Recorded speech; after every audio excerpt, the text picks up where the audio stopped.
بسم اللہ الرحمن الرحیم۔ السلام علیکم دوستو، ایسے ہی سچے اور دلچسپ واقعات سننے کے لیے ہمارے چینل کو سبسکرائب کریں۔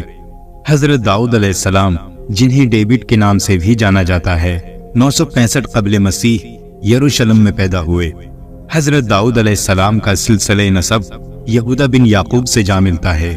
آپ علیہ السلام چھوٹے قد کے تھے، آنکھیں نیلی تھی، جسم پر بال کم تعداد میں تھے، چہرہ نورانی اور دل شفاف تھا۔ قرآن مجید میں آپ علیہ السلام کا نام 16 مرتبہ آیا ہے۔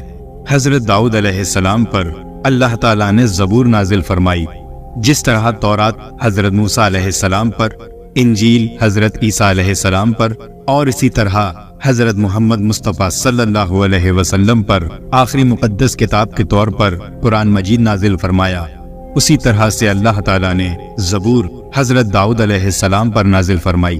اللہ تعالیٰ نے حضرت داؤد علیہ السلام کو اتنی خوبصورت آواز سے نوازا تھا کہ جب وہ اللہ تعالیٰ کی حمد و ثنا پڑھتے تو پرندے، پودے اور پہاڑ بھی ان کی آواز سن کر لطف و اندوز ہوتے تھے۔ حضرت داؤد علیہ السلام کو اللہ تعالیٰ کی طرف سے یہ صلاحیت دی گئی تھی کہ آپ علیہ السلام جانوروں کی زبان سمجھ سکتے تھے۔ حضرت داؤد علیہ السلام کو اللہ تعالیٰ نے بنی اسرائیل میں پیدا فرمایا۔ دوستو، بتاتے چلیں کہ بنی اسرائیل میں اللہ تعالیٰ نے بے شمار اور بڑے بڑے انبیاء اکرام کو مبعوث فرمایا۔ اہل فرعون کے زیر اثر رہتے ہوئے بنی اسرائیل بہت ہی کمزور اور بے حال ہو چکے تھے۔ پھر اللہ تعالیٰ نے حضرت موسیٰ علیہ السلام کو ان پر مبعوث فرمایا۔ حضرت موسیٰ علیہ السلام کی رہبری میں انہیں اس افسوسناک حالت سے چھٹکارا ملا اور انہوں نے طاقت اور عظمت حاصل کر لی۔ حضرت موسیٰ علیہ السلام کی برکت سے اللہ تعالیٰ نے انہیں بہت سی نعمتوں سے نوازا۔ ان نعمتوں میں سے ایک صندوق عہد بھی تھا، جسے تابوت سکینہ بھی کہا جاتا ہے۔ اس تابوت سکینہ کو یہودی جنگ کے دوران اپنے لشکر کے آگے اٹھائے رکھتے تھے، جس سے انہیں سکون قلب اور ایک روحانی طاقت بھی ملتی تھی، اور وہ اس جنگ کو جیت جایا کرتے تھے۔ لیکن دھیرے دھیرے انہی کامیابیوں اور نعمتوں نے انہیں متکبر اور اللہ تعالیٰ کا نافرمان بنا دیا، اور اس کا نتیجہ یہ ہوا کہ وہ اپنی طاقت اور عظمت کو گوا بیٹھے، اور سلطنت بھی ان کے ہاتھ سے چلی گئی، اور ان کا تابوت سکینہ بھی ان کے ہاتھ سے جاتا رہا، یہاں تک کہ وہ اتنے کمزور ہو چکے تھے کہ چھوٹے سے چھوٹا دشمن بھی ان کو شکست دے جایا کرتا تھا۔ ان کے دشمنوں نے ان کے بہت سے لوگوں کو ان کے وطن سے نکال دیا اور اپنا غلام اور قیدی بنا لیا۔ وقت گزرتا گیا اور ایک ایسا وقت آیا کہ جب یہ لوگ دشمنوں کے ظلم و ستم سے عاجز آ گئے اور ان سے نجات پانے کے لیے منصوبے بنانے لگے۔ اپنے منصوبوں کو حقیقت میں بدلنے کے لیے انہوں نے طالوت کا انتخاب کیا، اور انہوں نے ایک فوج بنائی اور اس کی کمان طالوت کے ہاتھ میں سونپ دی۔ طالوت نے فوج کو دشمنوں سے مقابلہ کرنے کی دعوت دی اور تاکید کرتے ہوئے اپنی فوج سے کہا کہ میرے ساتھ وہ لوگ چلیں جن کی توجہ صرف جہاد پر ہو، جن کی صحت خراب ہے، یا جو لوگ بیچ میں ہی ہمت ہار جانے والے ہیں، وہ لوگ اس جنگ میں نہ چلیں۔ بہت ہی جلد ایک بہت بڑی کثیر تعداد میں فوج جمع ہو گئی اور وہ دشمن کی طرف چل پڑے۔ تیز گرمی اور تپش کی وجہ سے چلتے چلتے لوگوں کو پیاس لگ گئی۔ طالوت اللہ کے حکم سے لوگوں کو آزمانا چاہتے تھے۔ طالوت نے کہا، بہت ہی جلد تمہارے آگے ایک نہر آئے گی، جس کے ذریعے خدا ہمارا امتحان لینا چاہتا ہے۔ جو اس نہر سے سیراب ہو کر پانی پیے گا، اس کا تعلق ہم سے نہیں رہے گا، اور جو تھوڑا سا پانی پیے گا وہ میرا ساتھ ہی رہے گا۔ البتہ سامنے نہر آئی، اور اس نہر کو دیکھ کر وہ لوگ بہت خوش ہوئے اور فوراً ہی اس نہر کے پاس پہنچ گئے۔ زیادہ تر لوگوں نے اس نہر سے بہت ہی سیراب ہو کر پانی پیا۔ بہت کم لوگ ایسے بچے تھے جنہوں نے وعدے کے مطابق تھوڑا پانی پیا، جن کی تعداد ایک روایت کے مطابق 4000 تھی اور دوسری روایت کے مطابق 313 تھی۔ طالوت نے دیکھا کہ زیادہ تر تعداد ایسے لوگوں کی ہے جو بے قاعدہ ہیں، جنہوں نے عہد کو توڑ دیا، اور بہت تھوڑے لوگ ایسے ہیں جو اپنے عہد پر قائم رہے۔ لہٰذا طالوت نے بے قاعدہ لوگوں کو چھوڑ دیا، اور جو تھوڑے سے لوگ بچے تھے انہیں ساتھ لے کر جہاد کے راستے پر چل پڑے۔ میدان جنگ میں پہنچے تو جالوت کی لاتعداد فوج کو دیکھ کر دل میں ہیبت بیٹھ گئی،